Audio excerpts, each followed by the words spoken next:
Quando morar é um privilégio, não é só um direito, é um dever.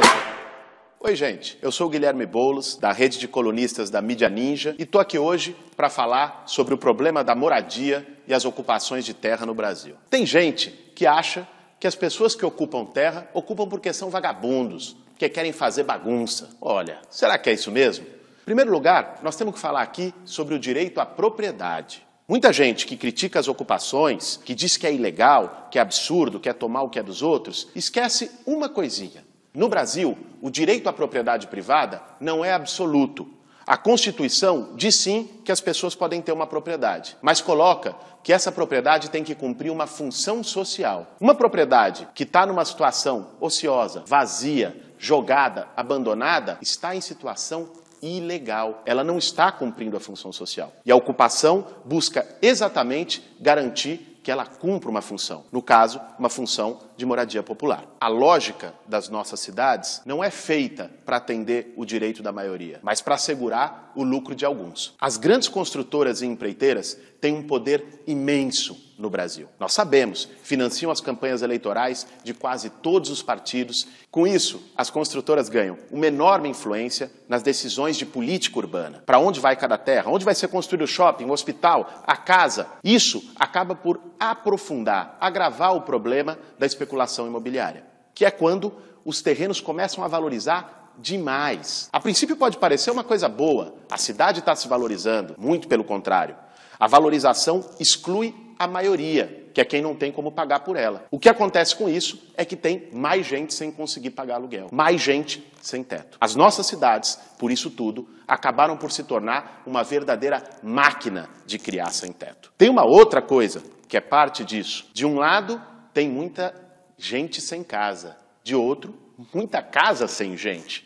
Vejam só, são 6 milhões e 60 mil famílias sem moradia no Brasil. E, ao mesmo tempo, são 7 milhões e 200 mil imóveis vazios no país. Para resolver o problema de moradia no Brasil, na prática, não precisava construir nenhuma casa nova. Bastava desapropriar e distribuir aquelas que estão ociosas. Esse é um problema brutal de distribuição e que faz também com que se agravem os conflitos, agravem as tensões e que as pessoas sejam levadas necessariamente a ocupar. Mas mesmo assim, será que é certo ocupar? Vamos ver então. As pessoas olham muito quando famílias de trabalhadoras e trabalhadores ocupam nas periferias, nos centros, buscando minimamente o direito a um pedaço de chão. Poucas vezes a gente vê essas mesmas pessoas se indignarem quando vêm grandes empresas, conglomerados que parecem limpinhos, invadindo e tomando áreas públicas na mão grande. Não sei se você sabe, mas em São Paulo, o Clube Pinheiros, um dos clubes da elite da cidade, está em área pública de forma irregular, assim como o Shopping Eldorado. No Rio de Janeiro,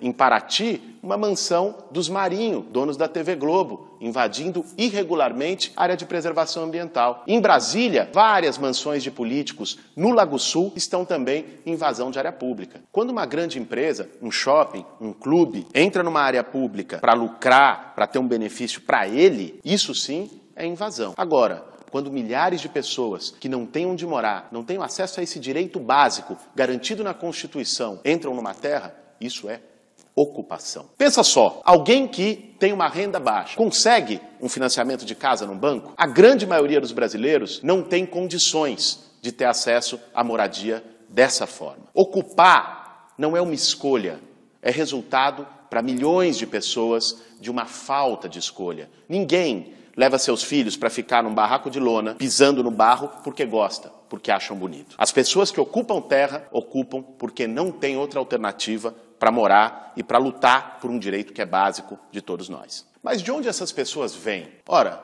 a maior parte das pessoas que vão e participam de ocupações nas cidades brasileiras são pessoas que, como muitos de vocês, está pagando aluguel e não consegue mais pagar. O aluguel subiu e o salário ficou igual. Há ainda aquelas pessoas que moram de favor, num puxadinho, no cômodo de fundo, na casa de parente. Há ainda quem mora na área de risco, que toda vez que chove, inunda a casa. Ou às vezes está com risco efetivamente de deslizar, cair o seu barraco. O sem-teto no Brasil tem cara, tem rosto, tem cor, tem classe social. E são pessoas reais que vivem muitas vezes os mesmos problemas que você, numa situação mais grave e por isso chegam à necessidade de ter que ocupar um terreno. Por tudo isso, quando morar torna-se um privilégio, ocupar não é só um direito, é um dever.